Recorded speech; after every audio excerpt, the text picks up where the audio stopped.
Once upon a time, a spacecraft named Rosetta was launched into the night sky. A long, long journey lay ahead of her to uncover the mysteries of our solar system.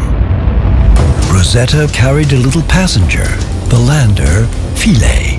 It had taken many, many years to dream up this mission.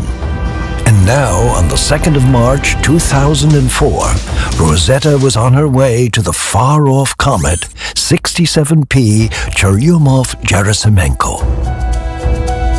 The adventure of Rosetta and Philae was inspired by stories they heard from Grandfather Giotto. Long, long ago, men and women on Earth gazed in wonder at comets that appeared in the sky. What were these mysterious objects?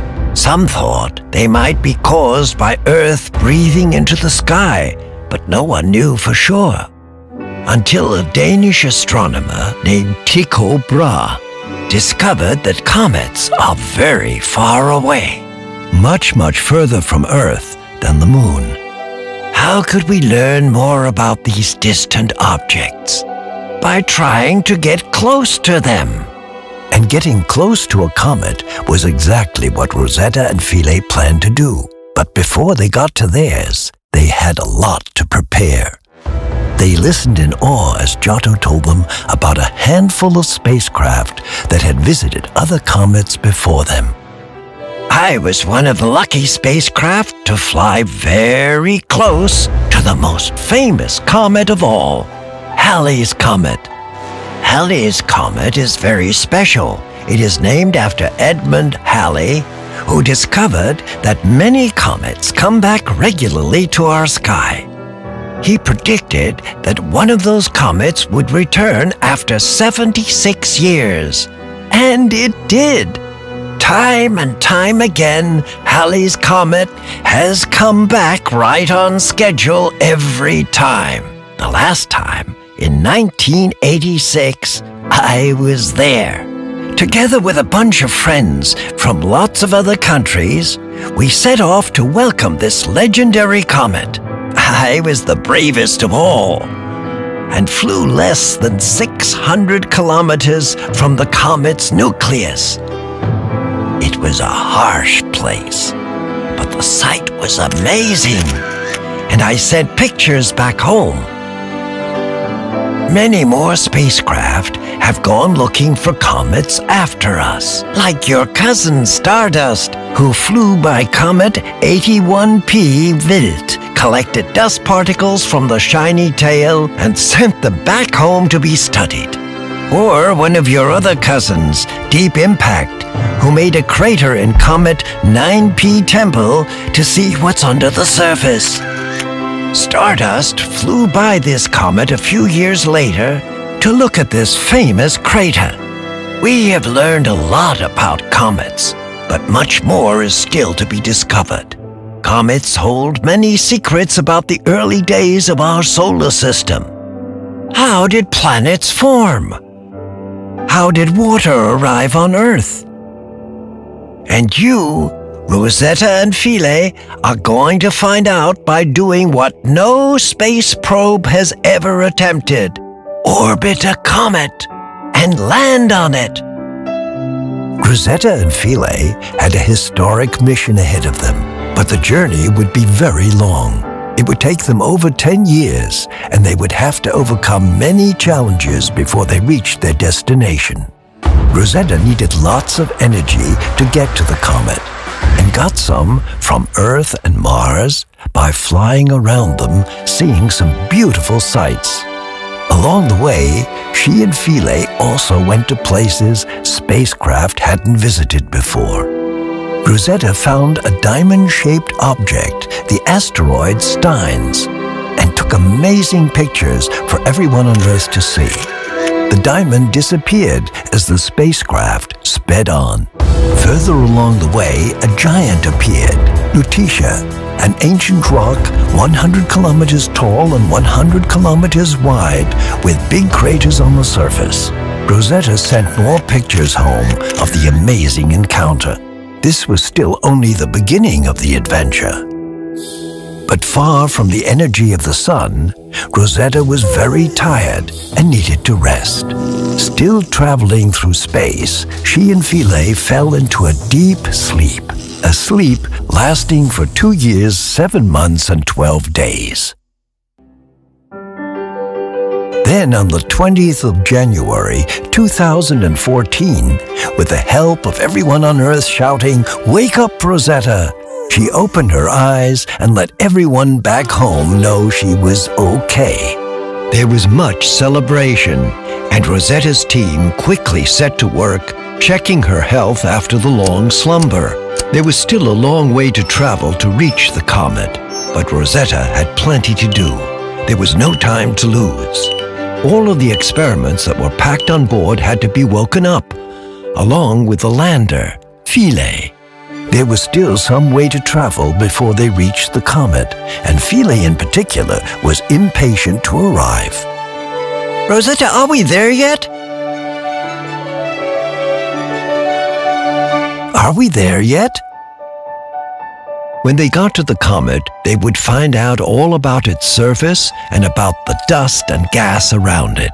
And the scientists back home would fit all these pieces together like a jigsaw puzzle to learn about how comets work. Are we there yet? But it would still take them a few months before they'd reach Comet 67P Churyumov-Gerasimenko. Before long, Rosetta was able to see the comet in the distance. She was getting closer and closer, but there were still many challenges ahead. The route to the comet was complicated, and she had to carry out some difficult maneuvers. She had to change her speed to match the comet's, otherwise she would fly past. One false move and she might not make it. There were 10 maneuvers to complete, but Rosetta was determined. As she checked them off one by one, the comet got closer and closer. It was the most wonderful sight that Rosetta had ever seen. There was only a little way to go now, but she knew that once she got there, there would be no time for rest. She and Philae had the most important jobs of their entire lives ahead of them. Rosetta's exciting mission was to follow the comet as it traveled around the sun. She would learn all about the comet and how it changes as it gets warmer and warmer, while Philae would visit the surface. But as she got closer, Rosetta realized that the comet was much more complex than people had first thought using telescopes from far away. It almost looked like two comets stuck together, and from some angles its shape was really rather strange. It was the beginning of August, and Rosetta had to maneuver several times to get closer and closer to the comet. The nearer Rosetta got to the strange world, the more wonders she discovered on its surface. There were craters, cliffs, and boulders the size of houses. Rosetta spent many weeks studying the surface of the comet, sending lots of information back to Earth. She also started to analyze the dust and gas around the comet. But there was always one question in the back of her mind. Where was Philae going to land? No spacecraft had ever attempted to make a soft touchdown on a comet. Philae started to pick some of his favorite spots on the comet, but Rosetta had to check with the experts back home. They thought long and hard and eventually found the best spot for Philae to land. Then Rosetta had to plan the exact route around the comet to make sure that Philae would land in the right place. Soon it was time for Philae to make the final preparations for his great adventure. He checked that he had everything he needed to land on the comet.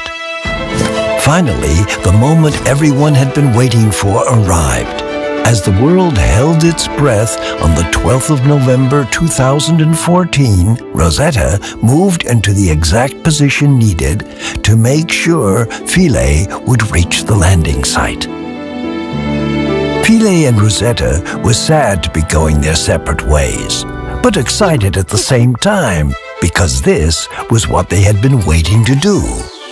Philae was away. It would take 7 hours to reach the surface, but Philae wanted to get started on his measurements right away. He could soon see the surface in incredible detail, and the moment he had been dreaming of had finally arrived. He had reached the surface of the comet. But all was not right. His harpoons did not fire. Philae realized he couldn't relax yet. He was rising from the surface again. Philae was scared he might drift off the comet completely. This was not in the plan. But eventually, he came back down again. However, as he looked around, he realized he had landed in a completely unexpected location. Philae immediately set to work on studying his new home. It took him just over 2 days to conduct all the experiments he had brought with him. After all his hard work, Philae began to feel tired, so he made sure to send all the data he had collected back to Rosetta. As the sun set over Philae's new home, he fell into a deep sleep, safe in the knowledge that he did his main job well, that his family of comet-chasing heroes would be proud of his achievement. Who knows? Perhaps one day enough sunlight would fall on his new landing site and wake him up. Meanwhile, Rosetta continued studying the comet, learning new and wonderful things as she followed it on its journey through the solar system. It measured 4 kilometers across, and from the gravitational pull that Rosetta felt, she could calculate the mass of the comet, 10 billion tons. Although the comet looked like a giant rock, it was made of something much lighter, so much so that it would float on water.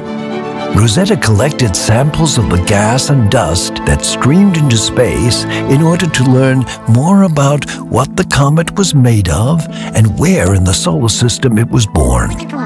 One of the most important questions scientists back home wanted to answer was where Earth's water came from. Could it have come from comets and asteroids billions of years ago?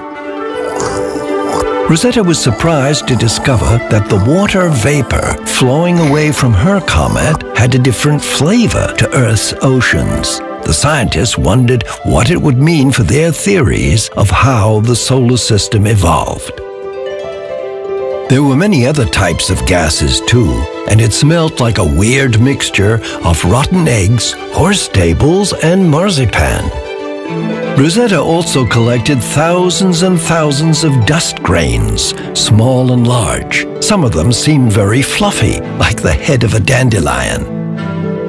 As the days and weeks passed, the comet looked more and more spectacular. Rosetta flew closer to get a better look, but there she found herself surrounded by a lot of dust.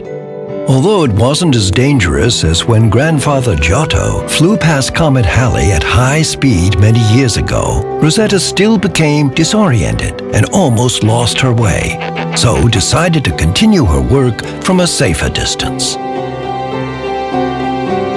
Rosetta began to see the surface of the comet changing as they got nearer to the sun. She saw jets of dust coming out of pits and patches of ice being revealed. Even though the comet was becoming more active, it was still quite cold on the surface. Rosetta measured temperatures around minus 100 degrees Celsius, and it was even colder underneath. Thinking about the cold, she worried about Philae, who had been asleep for several months. She didn't even know exactly where he had finally landed, and wondered whether there was enough sunlight there to recharge his batteries. Then, one Saturday in June 2015, she received a phone call. It was Philae. He was awake. She quickly told everyone on Earth.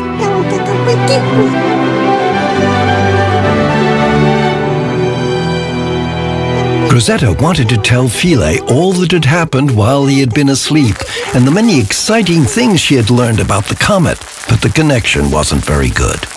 It was very frustrating, and Rosetta had to move to different locations to try to find the best spot for a better connection. Philae hoped he would soon be able to do more experiments on the comet's surface, while Rosetta studied it from afar. As the comet reached its closest point to the Sun on the 13th of August, Rosetta and Philae were very excited to witness this once-in-a-lifetime event.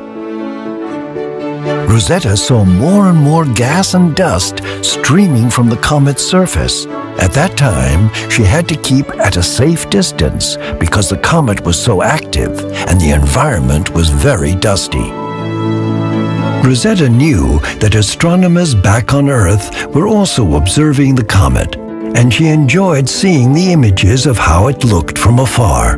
It made her realize just how vast the comet's tail was, over 10 million kilometers.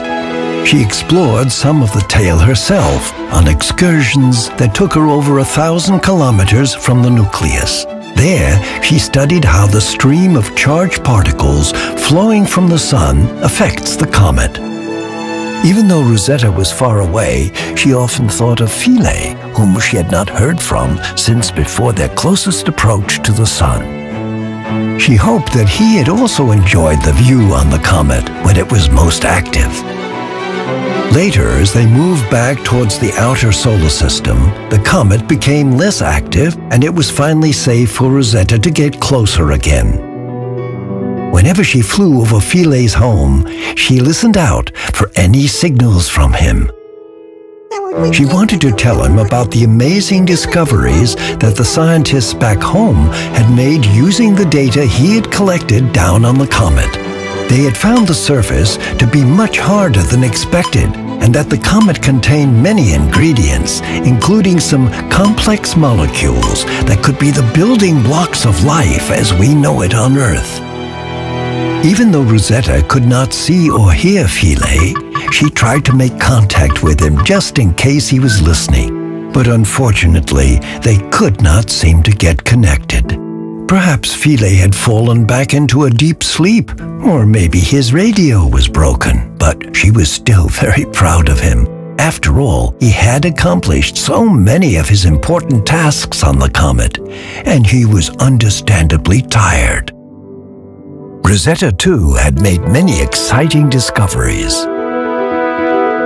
She found patches of water ice on the surface of the comet and witnessed how the ice, heated by sunlight during the day, turned into gas and escaped into space, while new ice formed again every night. Besides water, Rosetta found many other molecules as she studied the atmosphere of the comet, including lots of oxygen.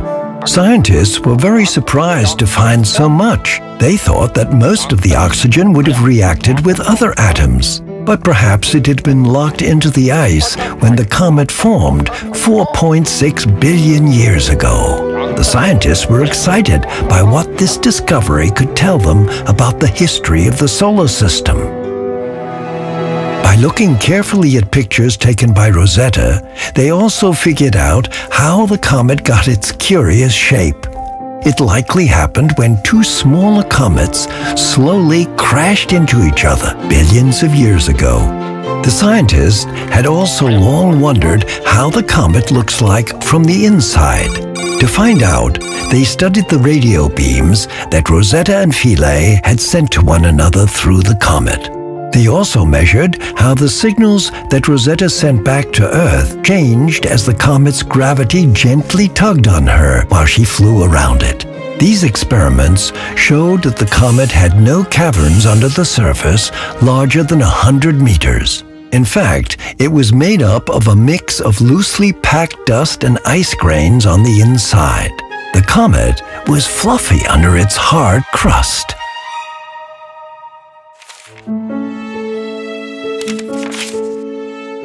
Scientists also came to understand that comets were made of the dusty and icy material left over after the planets were formed, and so they contained some of the oldest and best preserved material from the birth of our solar system. Rosetta had made even more remarkable discoveries. She found ingredients that were crucial for the origin of life on Earth. Perhaps comets had helped seed the Earth with these important ingredients when our planet was still very young. Scientists would definitely be busy analyzing Rosetta's findings for decades. Her mission had been a huge success. After a long search, she had even managed to find the strange place where Philae had ended up, fast asleep in a dark corner of the comet. But now, once again far from the sun, Rosetta was not generating very much power, and soon would not have enough to carry out her investigations. She could go back to sleep, but instead decided to undertake one last ambitious challenge. She was going to follow in Philae's footsteps and land on the comet. Rosetta was tired after 12.5 years traveling through space, but she was very excited about her last tasks.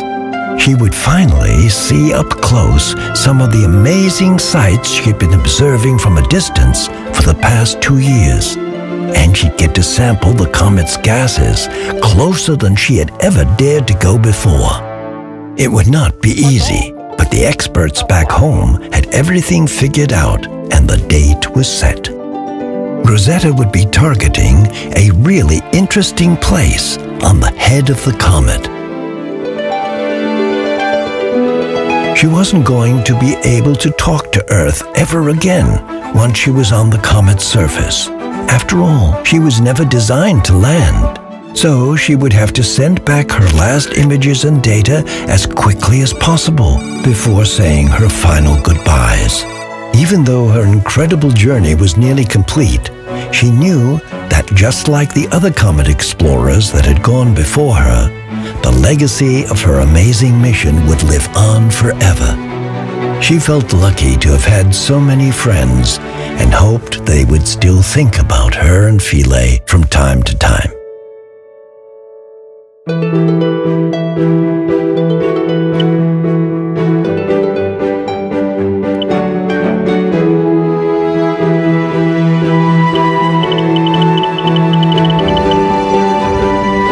Finally, after 786 days at the comet, the last day of her extraordinary adventure arrived.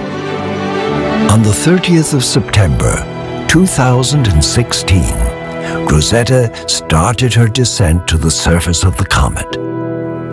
She made unique measurements and took many close-up photos of the wonderful sights, thinking of the future scientific discoveries to come before she touched down on the comet for her well-deserved rest.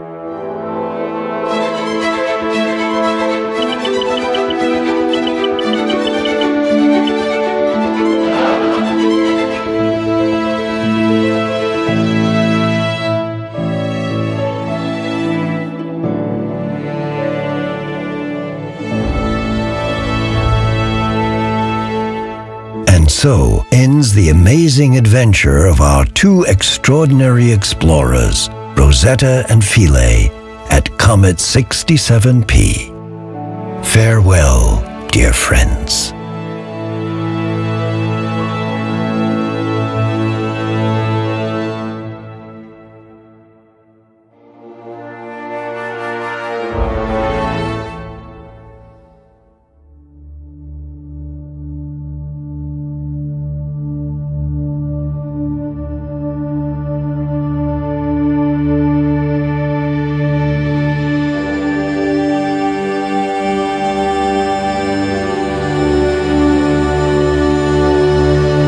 We found them.